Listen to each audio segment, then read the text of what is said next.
आज Doubtnut app download करें। Doubtnut पर अपने सभी गणित, रसायन विज्ञान, भौतिक विज्ञान और जीव विज्ञान के डाउट्स का करो सफाया। बस प्रश्न की फोटो खींचो, एक ही प्रश्न को क्रॉप करो और तुरंत वीडियो सोल्यूशन पाओ। अभी डाउनलोड करें।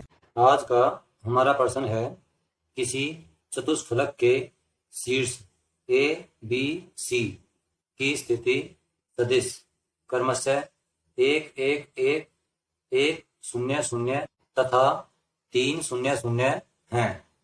यदि शीर्ष डी से विपरीत तल ए बी सी पर लंब डाला जाता है तथा यह त्रिभुज ए बी सी के शीर्ष ए से जाने वाली माध्यिका पर बिंदु ई पर मिलता है।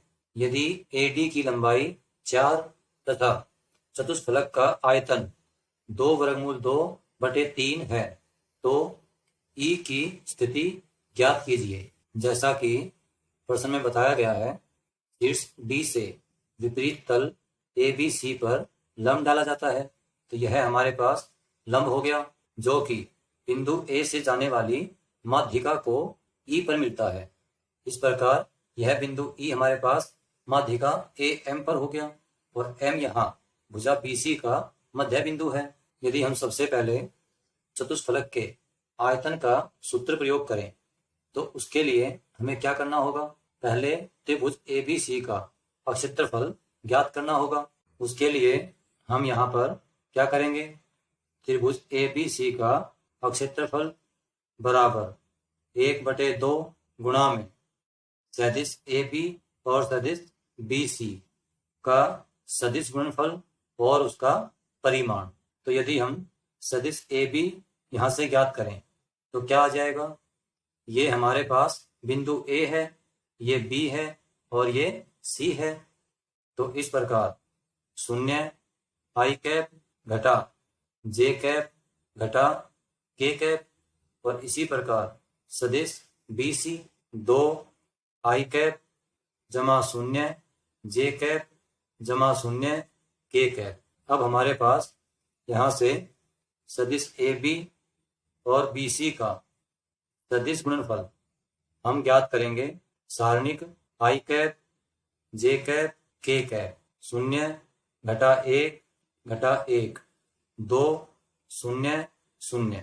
यदि हम इस सारणिक को हल करें तो क्या आ जाएगा? 0 i कैप घटा 2 j कैप घटा 2 k कैप और इसका परिमाण हमारे पास क्या आ जाएगा?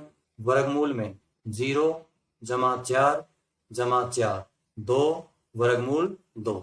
तो इस प्रकार त्रिभुज ए बी सी का क्षेत्रफल हमारे पास आ जाता है 1/2 गुणा 2 वर्गमूल 2। 2 से 2 कट गया तो वर्गमूल 2। अब यदि हम चतुष्फलक के आयतन का सूत्र प्रयोग करें तो क्या आ जाएगा? आयतन बराबर 1/3 गुणा में त्रिभुज ए बी सी का क्षेत्रफल गुणा शीर्ष लंब डी ई, जो कि हमें प्रश्न में दिया गया है। आयतन हमें यहाँ बताया गया है 2√2/3 बराबर 1/3 गुणा में क्षेत्रफल हमारे पास क्या है? वर्गमूल 2 गुणा में डी ई। तो इस प्रकार 3 से 3 कट जाएगा, वर्गमूल 2 से वर्गमूल 2 कट जाएगा तो डी ई बराबर 2 आ जाएगा। जैसा कि हमें पता है बिंदु एम बी सी का मध्य बिंदु है और ए एम बिंदु ए से जाने वाली माध्यिका है। तो हम यदि बिंदु एम के निर्देशांक यहाँ पर देखें तो क्या आ जाएंगे? बी और सी का मध्य बिंदु है तो क्या करेंगे? 1 जमा 3/2 तो 2 हो जाएगा। 0 जमा 0/2 तो 0 हो जाएगा। इसी प्रकार यहाँ भी। तो इस प्रकार यदि हम माध्यिका ए एम की समीकरण ज्ञात करें तो हमारे पास दोनों बिंदु हैं तो समीकरण क्या होगी? x घटा x1 बटे में x2 घटा x1 बराबर y घटा y1 बटे में y2 घटा y1 z घटा z1 बटे में z2 घटा z1। तो इस प्रकार हम इसे लिख सकते हैं x घटा 1 बटे 1 बराबर y घटा 1 बटे घटा 1 बराबर z घटा 1 बटे में घटा 1। अब जैसा कि हमें पता है बिंदु E रेखा AM पर स्थित है, तो इसका मतलब हम यदि उसके निर्देशांक यहाँ पर माने तो किस प्रकार मानेंगे। पहले हम यहाँ मान लेते हैं लैम्डा, तो x बराबर लैम्डा जमा 1, y बराबर घटा लैम्डा जमा 1, z बराबर घटा लैम्डा जमा 1। इन्हें हम मान लेते हैं बिंदु E के निर्देशांक। अब यदि हम AE की लंबाई ज्ञात करें तो वो क्या होगी, वर्गमूल में x2 घटा x1 उसका वर्ग। हम यहाँ पर प्रयोग करेंगे दो बिंदुओं के मध्य दूरी ज्ञात करने का सूत्र, जमा में y2 घटा y1 और उसका वर्ग जमा में z2 घटा z1 उसका वर्ग और इस पूरे का वर्गमूल है।